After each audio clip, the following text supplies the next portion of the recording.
I think we ought to hear from some of you guys. Bullied, really badly bullied. That's terrible. And it gets very annoying because when I'm like trying to put my head down or work because I can't think, they call me stupid or take my work off me, and it's not fair. Dyslexia is just a different way of thinking. I have really bad dyslexia, and I'm a twin, and it's tough. It is tough. Especially like when I have an assistant and people think that we were doing tests and people would say it's not fair, you have an assistant, and it's you got help, so you didn't really do the test, but I didn't. I worked and I revised for it and tried my best, all the torture. Really, teachers, I think, should make allowances for that because often if you think in a different way, they do treat you differently. The children, your friends, treat you differently, don't they? So how I deal with it is like, normally I just think of what I'm good at and maybe what they're not good at. So like I just think of horse riding and like I can't wait to do that when I get home. The teachers kind of know that I have it now. That's good. But then I can't remember, I think it was like P3, was it? I did work like the teacher told me to do, but then the teacher said it wasn't good enough, so she ripped my work up and told me to do it in front of again. the class? Yeah, and then sent me home to do it at home. That's why it's important for all you guys to find out as much as you can about dyslexia, because you've got to stand up and you've got to tell the teacher yourself. I'm not saying you have to stand up in class and say I've got dyslexia and look, but you've got to explain to the teacher that it's going to take you longer to do work. Doesn't mean you won't get there in the end, but you just got to do it in small chunks.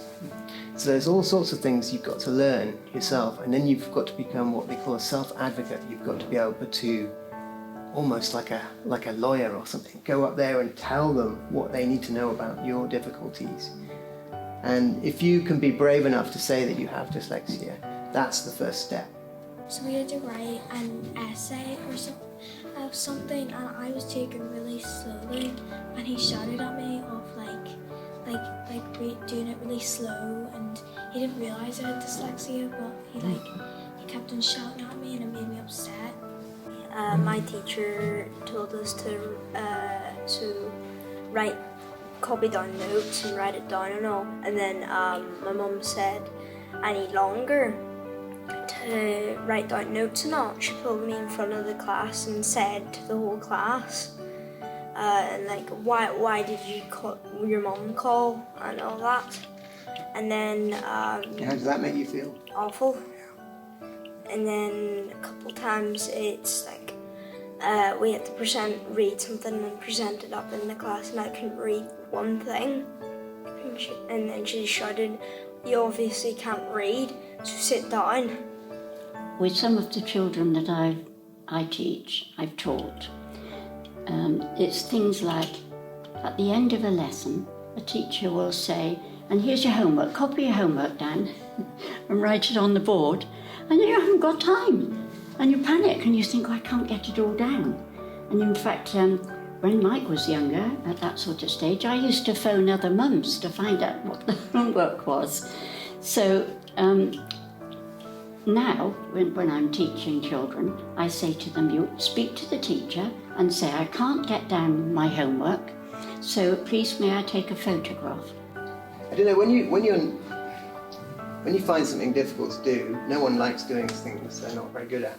But doing more of something which doesn't work isn't going to help you. So you need to be taught in a special way. The latest phrase is structured literacy, but what all that means is that you're taught how to unlock the secret code of language, and that when you learn all the different sounds and how they go together and all the rules, you can figure it out, and it becomes much easier. I'm not going to say it's easy. It still takes a lot of work and a lot of time, but it is possible to do it. So once you follow that system, no one's going to fall behind. And also the fact that you have to work very hard, I must say, is a positive. It might not seem so to you now. You might think, oh gosh, I've got to do all this. and it seems very hard, but actually it makes you very determined people, and you need that to get through life. And it's only for a short time. It seems like forever when you're at school, but it's until 16, 18, whatever. And that's a very short time out of a whole life. Although it feels a long time now. So the rest of the time, it will be wonderful for you, because you'll have that freedom to use all those ideas that you get in your head. And I bet you do get them. What are you good at? Do you all know what you're good at? Swimming. I'm good at music and dancing, and I like singing. Sports. I want to be a vet when I'm older. I'm like drawing, and I'd like to be like an architect.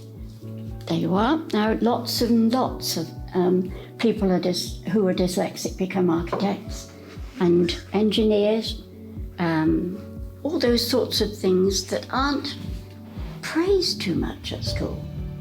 They don't say, you know, that art isn't treated in the same way as English or maths, but it's just as important. But in schools, somehow, most of the timetable's taken up with English and maths, isn't it?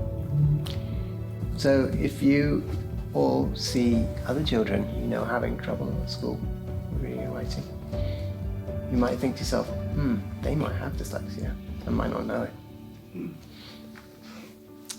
Could be a way that you could change how things happen in your school. And as you get older as well, then you might see younger children who are struggling, who need help. And it's important to be kind and to think of how other people are going through what you've gone through and how you can help them.